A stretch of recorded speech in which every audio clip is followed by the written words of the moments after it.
Don, I really appreciate you being here today. I've known you for a little over a year, I think. I started September of 2023?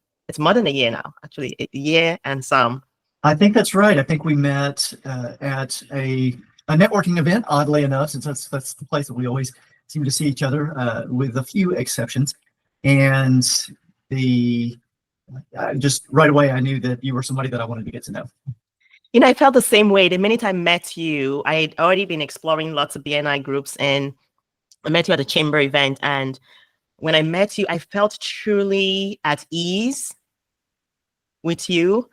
And I remember how you invited me to the group. It was very special, really, because I'd been to other groups and I didn't experience that somebody actually took their time to invite you into the space, and the wordings and the welcome, and was very, very unique and special. I think that's really what people take away from when they meet you, that you're very intentional about cultivating relationships with people. And I want to just bring that to the forefront in our conversation today, because I feel like that's my experience of you. Well, thank you for that. I think I've mentioned to you before that when I've taken the tests that they have for personality styles, communication styles, that sort of thing, I always test out as an introvert, which at the beginning of my entrepreneurial career was told more than once that it was a disadvantage for someone to be an introvert and also be out trying to build and grow a business, especially when it came to cultivating relationships.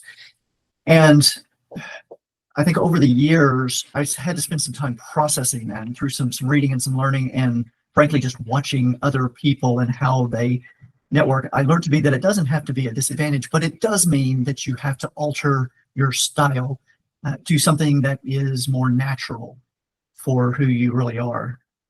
So for me, what that typically means is I need to embrace the opportunities for those one-on-one conversations. I obviously have, through spending time in organizations like Toastmasters, that sort of thing, I've gotten to the point where I can get up in the front of the room and present and communicate in that environment as well. But to really get to know the people that are in the room, it's that one-on-one communication that is a thing that makes the most sense for me. Absolutely, you've nailed it. I think it's a thing that make anyone stand out, those one-on-one connections that you make and how you go about establishing those connections. You do a fantastic job. I would say I personally have to emulate that experience, because it stays with me. It has stayed with me from the moment I got that invitation to come visit, and how it was worded, and the follow-up with that just has stayed with me the entire time. So I appreciate that. And so for anybody who's listening to this call today, Don is the founder and owner of SagePlan Technologies consulting company. And just to share a little bit as to what that is, and Don, I'll let you speak to that, as to what your company offers to company. I think I read from the website, it says IT for humans, from humans, no more support tickets. I'm just looking at your website, and so getting your tech support from people who care about you and your business. So I think that's still fostering that intentionality and relationship building in your business, that it's not just a transactional experience that you're going to have when you come to Sage Technologies, that it's actually going to be a relational experience. And with that relational experience, you're really catering to their needs, the need of the client, not a one size fits all. So Don, speak to Sage and tell us more about Sage. SagePlan Technologies. Happy to. And so we opened our doors in 2004, and the business has gone through many evolutions since then. Just super brief, I had a career in corporate America before that. That's one of the things that we share. You were at Dell, I was at Texas Instruments, and I really enjoyed my time in the corporate world. But my family is a bunch of entrepreneurs, and on my 40th birthday, I decided it was time just to leave corporate America and see if I could do this thing of being a small business owner. And I've really enjoyed the journey. It's changed a lot. The business first started out as a GPS tracking services business. And really over the last, I guess, 6 or 7 years, we have, well, that's something that we still do. What we're really focused on now is helping small businesses operate as efficiently and securely as they can by serving as their IT department and doing it in a way that brings like that mid-market IT sophistication level to a small business, but just not with the budget, right? I mean, it's a fractional service business.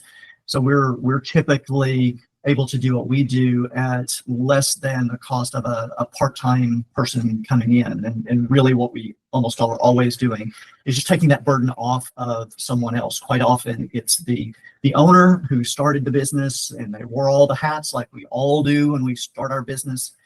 And a day comes when we want to start handing some of those hats off to somebody else. And when somebody's ready to hand off the burden of making sure that the cybersecurity is right for the business, that piece is taken care of, that we've got a plan in place for what happens if the computers fail, that we have the right software, that we have the right hardware, that we have an IT desk to help when somebody forgets their password or can't get logged into the system, right? All of those dumb little things that get in the way if you are an accountant or an architect or an attorney or a private practitioner in the medical or dental field, which are kind of some of the areas that we support. Those people, they don't want to think about their tech. They just want it to work. And so that's really our goal is to do it. We made the decision a few years ago, and it's a hard thing for a small business to do, that we were only going to work with people that were close enough to us that we could be in their office in about 20 minutes. And we were just going to have to say no to people that were further than that. We've made some minor exceptions. We have some people that are a little further out than 20 minutes just because they're super nice people and we wanted to be helpful.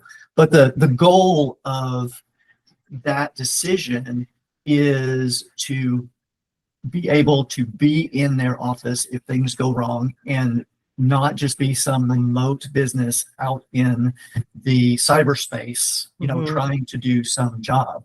So it allows for us to be there immediately, almost immediately if we need to be, but also it lets us stop in when things aren't urgent, right? And just see how things are going and have those conversations. You see, that's one of the things that I think you and I both have come to understand through the networking that we do, that quite often it's just the casual conversations that bring up the things that are important that we didn't even realize that we needed to be working on. And so it's that personal connection, that personal communication piece that we decided that was just too invaluable in a relationship, even if some people don't recognize it when they're out looking for help, whether it's in tech or HR or marketing or other places where people sometimes will just get online and hire some remote service company to help them. Okay, beautiful. I appreciate you sharing what inspired. In fact, that was going to be my question when I asked when we were talking earlier, what inspired you to start SagePlan. I think you talked about that. You and I, I've heard you present that evolution. And so I really appreciate you sharing that. And then also the relationship piece that you're sharing now and your vision, the proximity that you want to provide for your clients, proximity that allows you to be there when they need you the most. In a quick amount of time, in the quickest amount of time possible. And it's almost like a sacrifice that you have made to ensure that your clients get you when they need you. And also when you just want to find that time to say hello and build a relationship. And like you just mentioned, in those relationships, that's when in those conversations, you begin to find some of the challenges that they are facing, because it's not, it's kind of laid back. People, they don't have their guards up. And so they're able to share a little bit more. And I think that's such a great way to keep a pulse on how your clients are doing so that you can evolve your services. And so the question I want to ask you is, can you share some of the challenges that the small businesses face and how your solutions address those issues specifically? Yeah, absolutely. I like to think about what we do as, if you think about a pyramid, we want to start with the foundation, right? And to be clear, our goal looking at the hats or looking at the org chart or however you visualize it as a business owner or someone is responsible for helping a business grow and thrive. Our goal is to be the IT department, right? We want to take care of that piece of the business and get that off the plate. And so when we're striving to do that, kind of the pyramid structure that we think about, we start with the foundation, right? And that's the foundation for us. What that means is getting all of the right equipment, the right software in place with the right security pieces in place from a cyber perspective to get as reliable and stable a system as we possibly can. That's the first piece that we want to get into place. And quite often when we are approached by a business, what triggers the conversation is they've had some issue with that piece recently. They've had a computer quit on them. They've had a hard drive quit on them. They had a server, the internet that went down for a day and a half. Oh my gosh. I mean, how many people could think about not having internet for a day and a half in the world that we live in? Yeah. And what that for 30 minutes. Right? I know. Yeah. It's crazy. So it's usually something like that that triggers the conversation. Our goal is to minimize that. Can we guarantee that's never going to happen? Of course not. But that's the thing that we want to work on first, is to get that base in place. And then once we have that done, the next piece, I think of it as being that IT help desk, right? And that's the thing. I've been in technology forever, and I still end up getting stuck, mainly because I'm stubborn. I've got people that can help me with this now, but I have a stubborn streak in me. But there'll be some problem on my computer and I just decide I'm gonna fix it myself, right? And I get in there and I'm trying to fix it. And the next thing I know, I have spent an hour dinking around with this problem that someone on my staff probably could have fixed in 2 or 3 minutes, because they spend more. My tech is still pretty good, but not as good as theirs. And but I make the choice sometimes unconsciously, just from stubbornness, to fix it, even though I've got the resource there. But our goal is to make sure that resource is in place, so that if you decide it, you're also just making the choice. You don't have to do that. You can reach out to us and we can fix it for you. Either just take care of it with you not even having to be around for it, or get it fixed much faster if it's something that's blocking you from doing what you do. That's the bread and butter piece of what we do all day, every day for our clients. You know, you asked me about just one specific example quickly. We had one client who when they came to us, the reason that they came was that the owner had walked into their place of business, and when they walked into the door, the staff was just standing around the computers, panicked, because they could not get into their systems. They had been hacked and all of their computers were down, right? Wow. They had no access to their email. They had no access to their phones. They couldn't contact their clients to tell them what was going on because they had no access to that. All of it was shut down. Now, that's bad. What was worse is, because they had put the system together themselves, all of the tools they were using, all the tech tools, they didn't really have a recovery and plan in place for this situation. And so they were left with a decision to either rebuild everything from scratch, losing everything that they had put together over years of building this business, or pay the hackers what they were asking for their ransomware and hope that it was going to come, that they were going to honor their end of the bargain. I can't imagine being in that situation. But what the business owner decided to do was they paid the ransomware, and thankfully the hackers honored their end of the agreement and gave them all their stuff back, right? Ooh.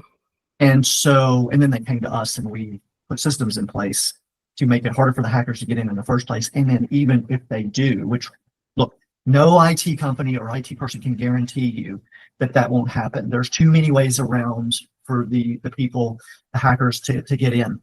So in addition to the cybersecurity, what's super important, and what a lot of people who try to do this on their own really don't think through, is getting a plan in place to recover everything if the worst case scenario happens. We talk about cybersecurity a lot, but a super common thing that happens much more often, you and I have a friend who is in the business of water and fire damage remediation, right? And Mhm. that's the situation where a business owner pulls up to their office and there's been a fire overnight, or a water pipe has busted or something like that, and Mhm. all the tech has been destroyed, right? Wow. Mhm. And so that's and we have a friend who had we have another mutual friend Mhm. whose place of business had smoke damage. Now that in that situation, the computers, I think they were able to reuse them in a different place. But you get my point, right? So I that's the do. thing that we want to think about having a plan for, to get everything back up and running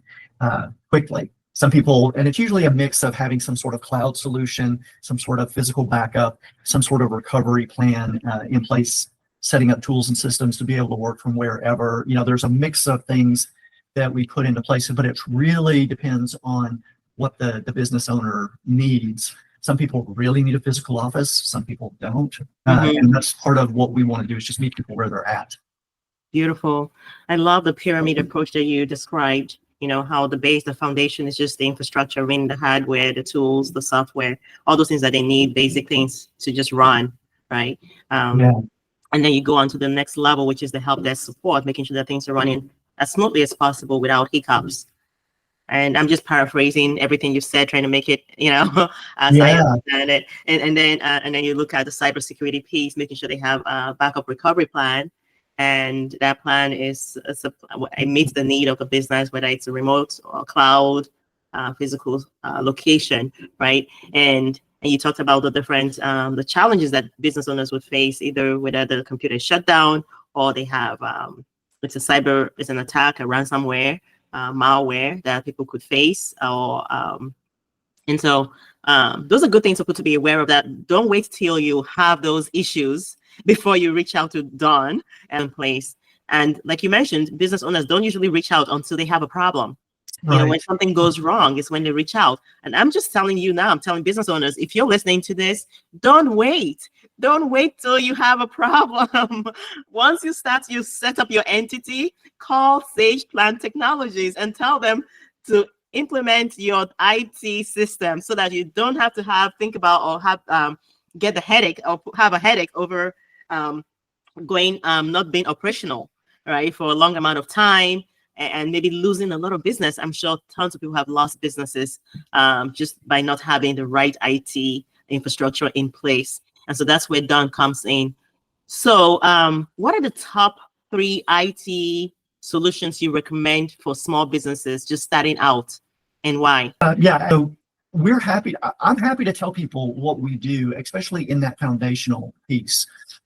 When it comes to, there's really, for the foundational piece, the first thing is getting the cybersecurity in place, right? We use tools from Trend Micro and another company called Bitdefender. Again, this is on our website, or call me, I'll talk to you about it. But Mhm. those are the cybersecurity tools that we put in place to help detect those attack attempts for the computers in the business. And then we use a company called iDrive. They have a very low cost tool to back everything up in a Mhm. place that is completely separate from any data that's on your computer, any data that's in your cloud services. Some people think that, well, I've got it on my hard drive and I've got it on my OneDrive, so I should be good, right? That, it turns out, when the hackers gain access, they're going to get access to both of those. So you really need to have the data somewhere else. The tool that we use is called iDrive. It's a great system for a small business to look at and investigate. And then the third piece that, and I'm not going to think of the name of this off the top of my head, but we'll get it out there for the DIYers in the group, is Mhm. having some method to periodically just look at your computer and ask it the question, how you doing, computer? Right? How is your hard drive? Am I working you too hard? Are you big enough for the job that I'm trying to have you do? Do Mhm. you have everything that you need to work for me, or is anything starting to wear out? Do you have any software that's getting glitchy? Right? All of those little questions. We use automated tools for that, of course, Okay. in our business, to ask those questions several times a day for all of the computers that we're monitoring for our clients, so that we can spot if a disk is getting full, or a a processor's running way too hard and something's wrong, or the internet's being glitchy, all of those things. So those are the top three, is getting the cybersecurity in place, making sure that those backups are in place, and then having a way just to monitor the health of the hardware that you're using to keep your business running. With those three things in place, you're much more likely to be in an environment that is going to be safer from the hackers. Not perfect, safer. You have a good recovery plan if they do get in, and you have a way of knowing that the equipment that you're using is as healthy as it can be, and is not just going to, or should not, drop out on you just immediately, like my speakers did just then. When I got a new pair of speakers is the thing, y'all. That's what's going on here. I got a new. Sometimes the new things act up a little bit because you're still trying to acclimatize to the system, right? Yeah, exactly. Well, wow, this great nuggets really for any small business owner who's listening to this conversation today. I just said Don has provided so much already, and I know we're coming close to the end of the time here. I want to be very respectful of your time, Don. I have enjoyed hearing what you've provided today. I think as a small business owner, certainly all the information, especially like the last three options that you're providing on keeping your system safe, just the antivirus protection to some degree, right? And then ensuring that your system is optimally running, right? Yes. That's important, right? Good nuggets for me to take home. And for anyone who's listening to this call, Don provides, but I think the big thing that you provide really is the monitoring, the help, the hands-on, where I don't have to worry about, oh gosh, I have to monitor this every day and check in, right? Someone else, Don's team is checking that out for you. So why not take that hat off and invite Don to your business to take a look at what you have and how he can service and help you, so that you don't have to wear that hat, and that you don't have to also worry about those eventualities when they do happen. You have someone who's taking care of that issue for you on your behalf, and doing it well because they have the expertise for it, right? Thank you for that, EC. I know that a big part of what you're focused on is helping business owners get out of the kind of the hamster wheel process of trying to do it all themselves, and handing off some of these pieces so that we can live a life that is not just our business. It's an easy thing for us to fall into as business owners, and some of us not. Maybe I have this issue. Maybe I have a little bit of control issue, so it's hard for me sometimes to let go of some of these things. But finding the right people to partner with, or at least to know, so that when you are ready, I think is a good thing for all of us. I certainly cherish the relationships I have with coaches like you, as well as with people who know way more about marketing or HR or accounting than I do. Those resources are super valuable to cultivate, so that we're ready for that next level of growth when the time is right. Very well said. Very well said. I think the path to sustainability and scalability and freedom is to actually have start letting go of those hats and letting other people who have the expertise to come in and help with those pieces. You said it very well. I couldn't have said it any better. So for our small business community, if you are looking to grow your business and then to live the life that you dreamed of when you started your business, the pathway to that is letting go of the reins, right? And letting those who have the expertise to help. And thankfully these days, at a very small fraction of the cost that you would if you had hired somebody full-time to do the work for you. And so that's where Don comes in. His team, SagePlan Technologies, come in. I just want to thank Don for this time that he spent here with us today. It's been an invigorating conversation. I've enjoyed every piece of it. I always enjoy your company, Don. And so with that, Don, do you have any last advice that you want to give to small business owners before we close this call?